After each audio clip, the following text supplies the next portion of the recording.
तो एक और तगड़ा gaming phone red magic 10 air.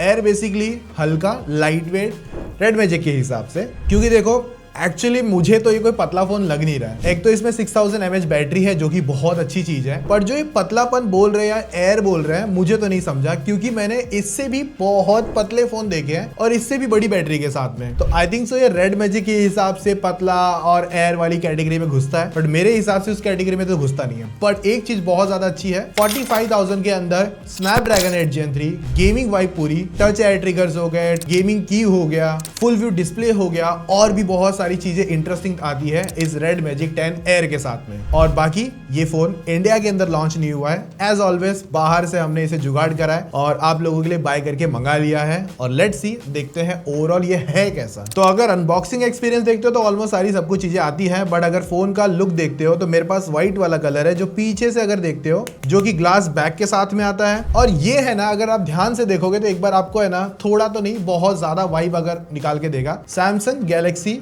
S24 ultra या S25 अल्ट्रा।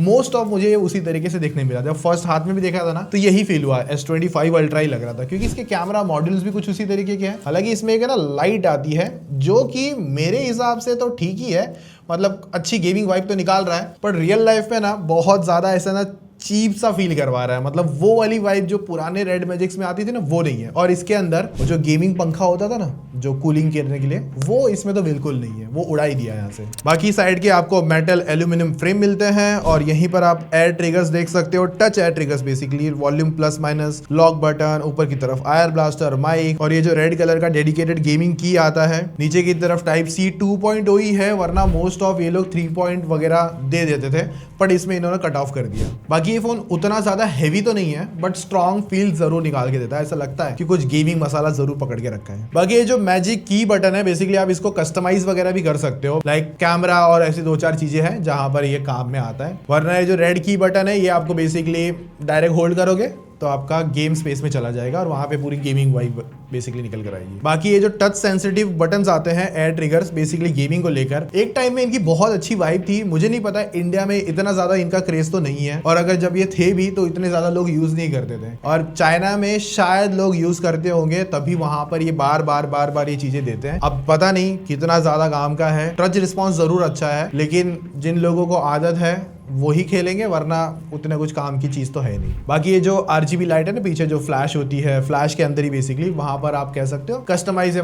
कस्टमाइज मतलब आपका notification, gaming mode, game space वगैरह में जाते हो तो ब्लिंक विंक करना चालू कर दिए, चार्जिंग के टाइम भी चालू कर दिए, नोटिफिकेशन वगैरह के टाइम पे भी डेफिनेटली देखने मिलता है। और ये फोन IP54 की रेटिंग के साथ में आता है, जो कि बहुत ज्यादा कम है। बाकी पावर को लेकर बहुत कुछ अच्छी चीज है। स्नैपड्रैगन 8 Gen 3 2 मिलियन का एंट्रोडू स्कोर टच भी करता है, जो कि बहुत ज्यादा फास्टेस्ट मिलता है। दूसरी चीज, यहाँ पर LPDDR5X रैम है, जो कि एक्सपेंडेबल के साथ में आती है, और इवन यहाँ पर आपको UFS 4.0 की स्टोरेज मिलती है, वो भी अच्छी है। CPU थ्रॉटल टेस्ट करके देखा, क्रैश हो गया था, दूसरी बार भी ट्राई किया, क्रैश हो गया, तो हीटिंग तो उतनी ज्यादा अच्छे से कंट्रोल नहीं कर पा रहा है अगर आप जितना देखेंगे तो। बाकी ये जब टेम्परेचर भी नोटिस करा था ना, तो 40 डिग्री तक चला गया था जब इसका एंट्रोडू स्कोर वगैरह हो रहा था, CPU थ्रॉटल वगैरह हो रहा था, तो वहां पर ये फोन बहुत ज्यादा हीट भी हो गया था। 42 एक्चुअली 43 तक गया था, बहुत ज्यादा, मतलब बहुत दिनों के बाद में कोई ऐसा फोन देखा जो गर्म हो रहा है।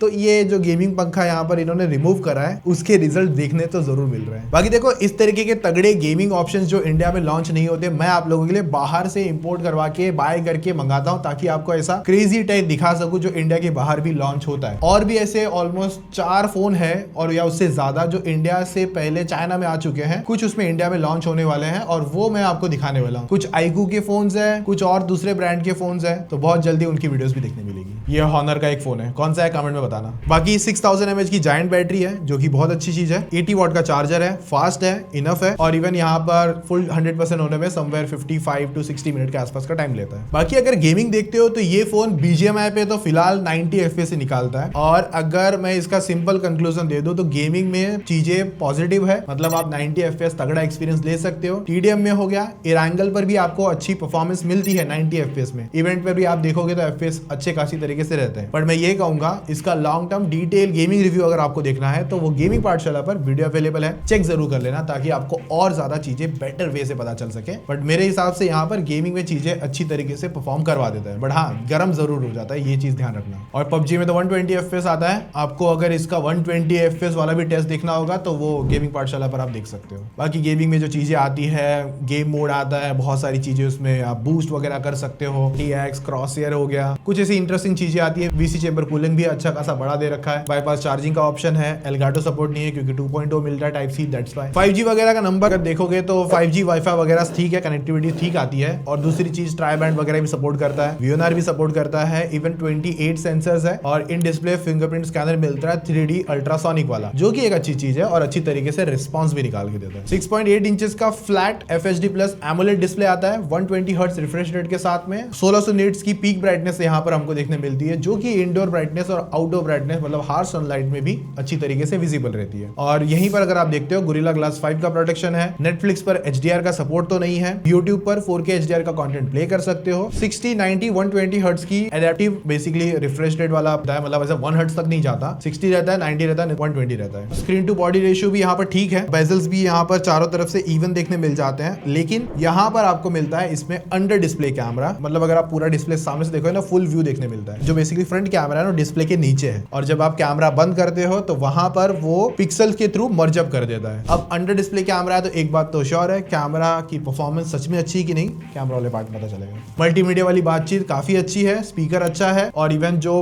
डुअल स्टीरियो स्पीकर के साथ जो आउटपुट है वो भी अच्छा परफॉर्म करता है। और मल्टीमीडिया वाली बातचीत यहाँ पर आपकी ओवरऑल डिस्प्ले, म्यूजिक दोनों अच्छी हो जाती है। Android 15 with red magic OS के साथ में है, जहां पर 3+4 का अपडेट्स आपको मिल जाता है। अब ये कितना ज्यादा प्रॉमिसिंग है नहीं है वो तो पता नहीं, क्योंकि इंडिया में तो है नहीं, तो अगर इंडिया में लॉन्च हुआ रहता तो बात करते थे। बाकी कुछ फास्ट रिस्पॉन्सिव UI देखने मिल जाता है, थोड़ी सी गेमिंग वाली वाइब जरूर देखने मिलती है, और लैग वगैरह यहाँ पर आपको मिनिमल से देखने मिल जाते हैं, थोड़े बहुत होते हैं जो कि इग्नोर कर सकते हैं हम लोग। तो चाइनीज फोन है तो जहां पर चाइनीज एप्लीकेशन बहुत कुछ मिल जाती है इसके अंदर। बाकी एक चीज बताना कि अगर रेड मैजिक इंडिया में कुछ फोन लॉन्च करता है तो आप कितने ज्यादा एक्साइटेड रहोगे या नहीं रहोगे, कमेंट में अपने थॉट्स एक्सपीरियंस जरूर शेयर करना, या फिर है ना मैं पिन कर दूंगा एक कमेंट, उसमें अपने थॉट्स जरूर शेयर कर देना। बाकी देखो रेड मैजिक का AI आता है, बट कुछ चीजें हैं जैसे कि स्मार्ट स्लाइड बार आता है, इंटेलिजेंट टच आता है, और भी कुछ 4-5 चीजें हैं, बट मेरा ऐसा है कि जो इंडिया में अवेलेबल नहीं है तो उतना ज्यादा बात करके मतलब नहीं है। कैमरा जो है मेन 50 MP का आता है, OIS के साथ में मिलता है, और एक 50 MP का अल्ट्रा वाइड है, और फ्रंट सेल्फी 16 मेगापिक्सल का है जो अंडर डिस्प्ले आता है। तो फ्रंट कैमरा की अगर बात करते हो तो उतना ज्यादा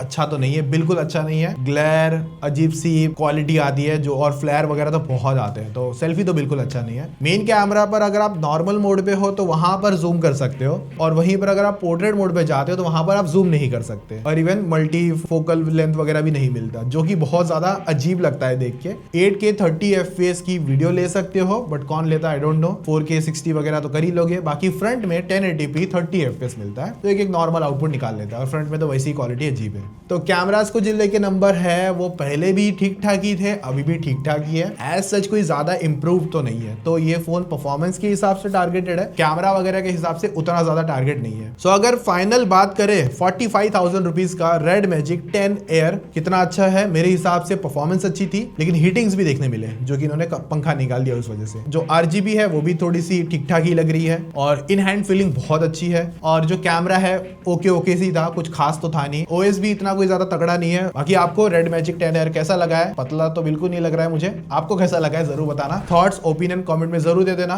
बाकी गेमिंग पाठशाला चेक कर लेना गेमिंग रिव्यू और लाइव स्ट्रीमिंग वगैरह के लिए। बाकी मिलते हैं नेक्स्ट वीडियो में, तब तक टेक केयर, बाय।